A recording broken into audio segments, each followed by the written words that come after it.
Hello guys, ये हम दूसरा सम्स करने जा रहे हैं। तो सबसे पहले ये वन टेल और टू टेल वाला सम्स है। सबसे पहले आपको क्वेश्चन पढ़ना होगा कि क्वेश्चन पढ़ते ही आपको ये समझना होगा कि ये वन टेल का सम्स है या टू टेल का सम्स है, क्योंकि वन टेल की फॉर्मूला जो है वो डिफरेंट आती है, थोड़े बहुत डिफरेंट है, और टू टेल की फॉर्मूला डिफरेंट है। अब ये कैसे समझे कि ये वन टेल का सम्स है या टू टेल का सम्स है, ये हम कैसे जाने? तो आपको पहले क्वेश्चन पढ़ना पड़ेगा बड़े ध्यान से।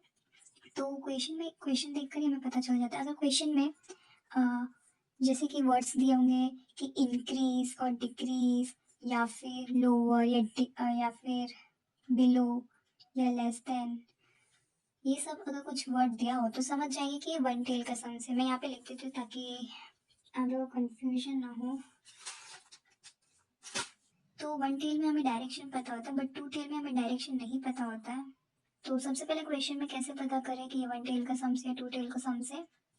जब क्वेश्चन में एग्जाम्पल वन टेल में अगर क्वेश्चन में कभी स्मॉल दिया हो, या फिर डिक्रीज वर्ड का यूज करा हो, या फिर इंक्रीज वर्ड का यूज करा हो, या फिर लोअर, या फिर बिलो, ओके, बिलो, उसके बाद लेस देन, ग्रेटर देन, या फिर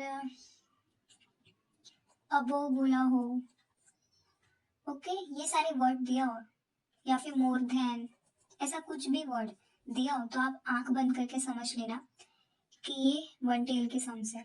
ओके, एटमोस्ट, इम्प्रूव, ऐसे सब वर्ड्स आए तो आप समझ जाना कि ये कौन से सम्स है, वन टेल की। ओके, अब टू टेल में आपको एग्जैक्टली नहीं बताते हैं कि चेंजेस किस तरफ जाएगा, या वो इंक्रीज होगा या डिक्रीज होगा, ऐसा कुछ भी क्वेश्चन में क्लू देते ही नहीं है। तो समझ जाने का कि वो टू टेल सम्स है। ओके, तो ये जैसे ये क्वेश्चन में हमें तो कुछ भी नहीं दिया है, ऐसा कुछ भी इंक्रीज डिक्रीज कुछ भी देखने को नहीं मिल रहा है। इट मीन्स कि ये क्या है, कौन सा सम्स है, टू टेल का। ओके, तो सबसे पहले क्वेश्चन पढ़ते हैं। एचआर देखना चाहते हैं कि ट्रेनिंग देने के बाद कितना चेंज आया उनके परफॉर्मेंस में। ओके, ये एचआर देखना चाहता है कि कितना कोई चेंज आया कि नहीं आया। तो ये सेंस में एचआर ने ऐसा नहीं कहा कि ट्रेनिंग देने के बाद, उसने ऐसा कंफर्म नहीं किया कि ट्रेनिंग देने के बाद एम्प्लॉयज की जो परफॉर्मेंस है वो इंक्रीज ही हुई है। अगर उसने ऐसा कह दिया होता कि ट्रेनिंग के बाद एम्प्लॉयज की परफॉर्मेंस इंक्रीज हुई है तो हम यहाँ पे वन टेल अप्लाई करते, ओके, वन टेल की फॉर्मूला लिखते। बट यहाँ पे उसने ऐसा कुछ भी नहीं कहा है। ऐसा मान रहा है कि स्कोर में भी बढ़ सकता है, परफॉर्मेंस बढ़ सकते हैं, या तो नहीं भी बढ़ सकते हैं। ओके, उसको उसे खुद भी नहीं पता कि कौन सी डायरेक्शन में चेंजेस जाएंगे। ओके, विच मीन्स के हम टू टेल यूज करेंगे यहाँ पे, टू टेल की फॉर्मूला। ओके, तो सबसे पहले हम नल हाइपोथेसिस लिखेंगे, जो हमें ऑलवेज कहता है कि कोई भी रिलेशन नहीं होता है दो वेरिएबल के बीच, there is no difference in score. Okay, and alternative hypothesis कहता है कि there is a difference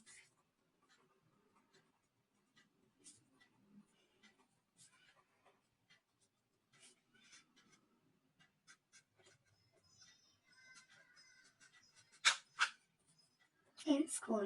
okay, तो सबसे पहले क्वेश्चन में हमें बिफोर एंड आफ्टर ट्रेनिंग के स्कोर दिए, वो हम लिख देते हैं।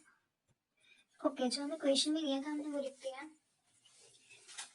अब हम डिफरेंस फाइंड आउट करेंगे। तो हमें क्या करना है, d इज इक्वल टू, हम बिफोर एंड आफ्टर को माइनस करेंगे, b माइनस ए में लिख रही हूँ।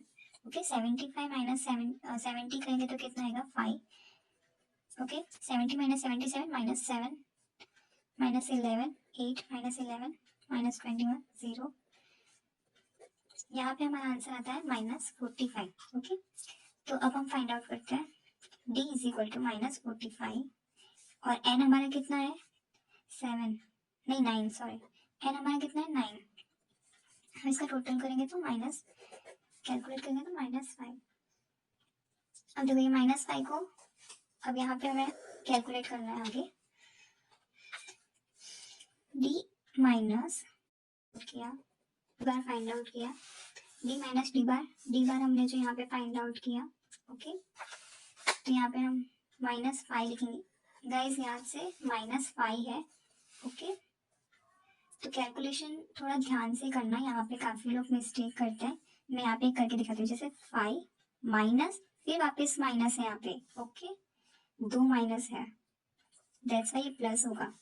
यहाँ पे ध्यान रखना क्योंकि ये -5 है।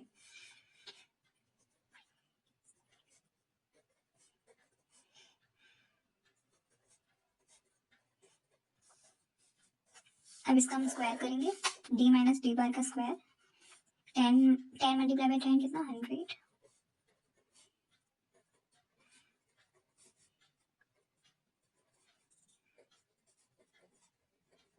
टोटल करेंगे। ओके, यहाँ तक क्लियर है, यहाँ तक कुछ नहीं था, बस हमने वही किया, बिफोर आफ्टर माइनस किया, उसके बाद डी बार के साथ माइनस किया, उसके बाद स्क्वायर किया। अब देखिए, अब हमें यहाँ पे स्टैंडर्ड डेविएशन फाइंड आउट करना है, तो हम फाइंड आउट करते हैं, फॉर्मूला लिखते हैं। ओके, ये हमने फाइंड आउट किया था, ये हमारा सिग्मा डी माइनस डी बार कितना है, 678 डिवाइड बाय 9 माइनस 1 कितना आएगा, 8475। ओके, ये हमारा क्या है, स्टैंडर्ड डेविएशन। अब उसके बाद हम फाइंड आउट करेंगे टी वैल्यू। टी वैल्यू की फॉर्मूला ये है गाइस।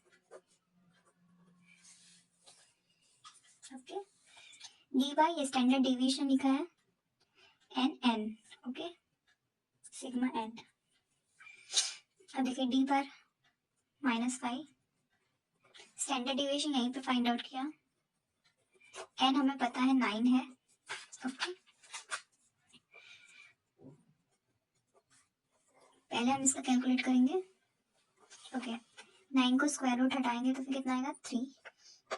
अब इसे हम करके कैलकुलेट, इसे हम कैलकुलेट करेंगे तो 3.0, उसके बाद टोटल 1.6294 माइनस में। ओके, माइनस में आ रहा है, यहाँ तक क्लियर है। ओके, अब हमें क्रिटिकल वैल्यू फाइंड आउट करनी है, ये हमें टी वैल्यू फाइंड आउट करेंगे, क्रिटिकल वैल्यू फाइंड आउट करते हैं। तो देखिए यहीं पे मैंने कहा था, यहाँ पे थोड़ा 1 टेल का फॉर्मूला डिफरेंट है, 2 टेल की फॉर्मूला यहाँ पे अलग है।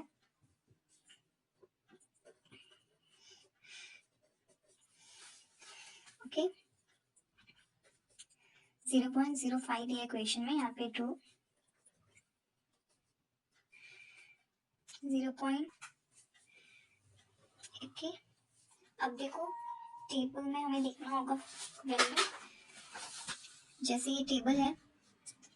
ओके, तो टेबल में हमें देखना 8 0.025 है। ओके, हम यहाँ पे देखो, यहाँ पे 0.025।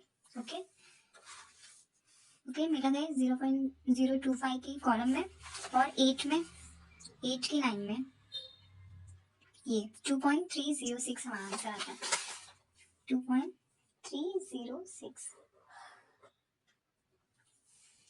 ओके, तो अब देखिए टी वैल्यू हमारा ये है एंड क्रिटिकल वैल्यू हमारा ये है, तो हमारा क्रिटिकल वैल्यू बड़ा है और टी वैल्यू काफी छोटा है। तो हम क्या करेंगे, जो हमारा नल हाइपोथेसिस था वो हम एक्सेप्ट करेंगे।